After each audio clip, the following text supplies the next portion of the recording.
Hello, my name is Maria Dickerson, and for my final project, I will be talking about 5 things that I believed in before the course versus what I have learned throughout the course in the activities, in the discussions, in the PowerPoints, all that stuff. And I also wrote a couple of notes for each point to keep myself organized and on track. So the first point that I discussed was found in chapter 12, which is titled Midlife and Launchpad. And I really focused on pages 361 through 367. And this chapter really talks about, finding your meaning in life, finding your purpose. That may look different for everybody. And what I really wanted to talk about was what I used to believe was, a lot of times people tell you, oh, the best years of your life are when you're younger. You have to make the best of it because when you get older, things get harder and harder. Although that may be true in some aspects, life never really gets easier. I have found just from reading this chapter that age really doesn't determine your purpose in life or your ability to enjoy it. Life is truly what you make it, and it's up to you to make every single day count, and to really find meaning in your life. That is really what is going to be the most fulfilling and, just impacting people and the environments around you in a positive way. That's really what life is about, is just finding your purpose, is really what I'm trying to say. Point number 2 talks about the idea of discipline, and really showing, structure in your kids, as a kid's life when you're growing up. So how I believed before this course that, you would be disciplined is I would get lectured a lot personally, or I would get whoopings from time to time.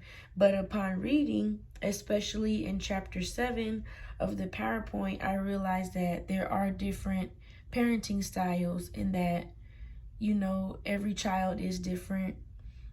And, maybe it shouldn't be the first thing you resort to. Sometimes you could use different methods, like having conversations with your child first, or, some parents may be more relaxed in their parenting, etc., etc.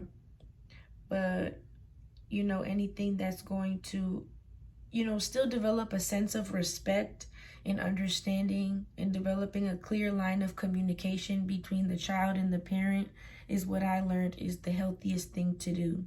You don't want your child to be afraid of you, or, your child to feel disrespected or not heard. You still want to remain, as somebody of authority because you are the parent, but you also have to remember that the child is a human being too and has feelings too, and those things will translate and things of that nature. So point number 3, prior to this course, I did not think that depression affected older people as much as it did younger people. Because when you're younger, you're, working hard, trying to make a living. You're always stressed out. It's deadlines, college degrees, whatever. You're trying to develop yourself as a professional in this world and find your place. So prior to this course, I was thinking that, once you reach a certain age, it's bliss. You don't have to worry about nothing. You're retired.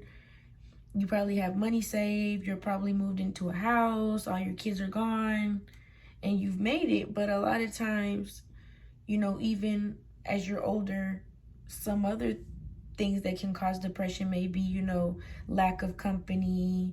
You're not able to do things as you used to, as quickly as you used to, as efficiently as you used to. So, as a young person, you always think about how things stress you out. Right now, you're not always thinking about, okay, I might be stressed about these things later on down the line. And again, that was found in chapter 7 in the PowerPoint. Point 3, before this course, point four, my bad. I used to believe that, genetics was the only thing that would rule whether you would have a certain disease or your life would run a certain way. But according to this article on WebMD by Sabrina Felsen, she basically talks about how genetics does play a role in your life.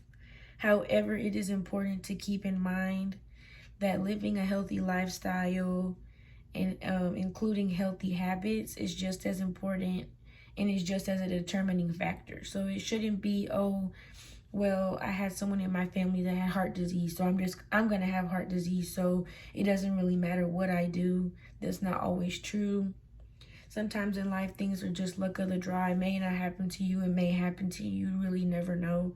But it is important to take care of yourself and your body and stuff like that so that later on you won't have as many health issues. Or try to prevent them at least. Point 5 is the last point I wanted to mention. And it talks about attachment styles, morals, and values, and how those things can affect your friendships and the relationships with people around you.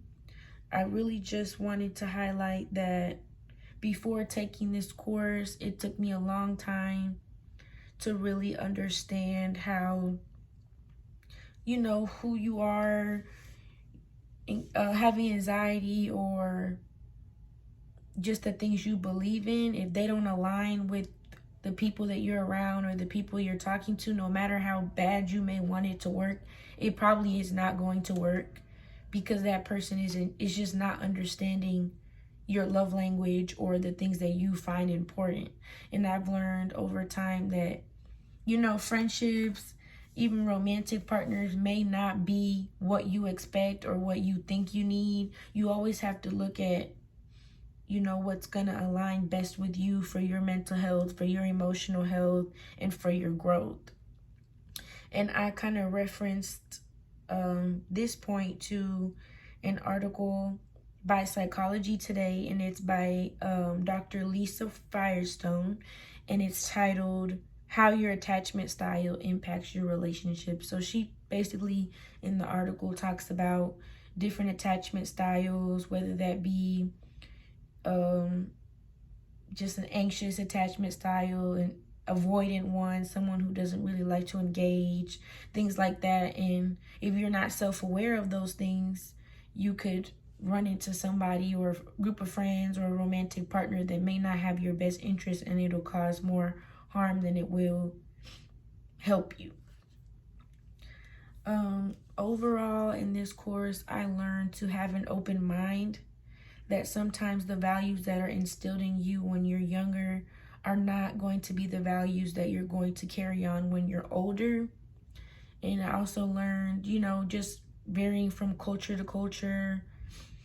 I come from a mixed family, a lot of different things and values that I've learned as I've gotten older and I've explored different things. There's some things that I'm going to keep, and then some things I probably won't, incorporate into my family if I have one day, or my romantic partner, or whatever the case. But I really found this course helpful because it really just takes you from when you were a small baby to, older adulthood, what to expect, things that you can relate to right now that we're young adults and stuff like that. It really makes you sit back and think about, your purpose in life. What do you want to do with your life? How do you want to live your life? And all those things are really important, in my opinion. Videos, all the PowerPoints. It really just broadens your perspective once again on life. I hope that everyone has a great rest of their summer, and I hope you enjoyed my presentation. Once again, I can't wait to apply these things in my real life. I'm a firm believer in you can always learn something from any experience, any tip, advice, wisdom, knowledge. It all goes towards your growth and development as a person. And yeah, I hope you enjoyed my presentation, and I hope everyone else does well. Thank you so much for listening.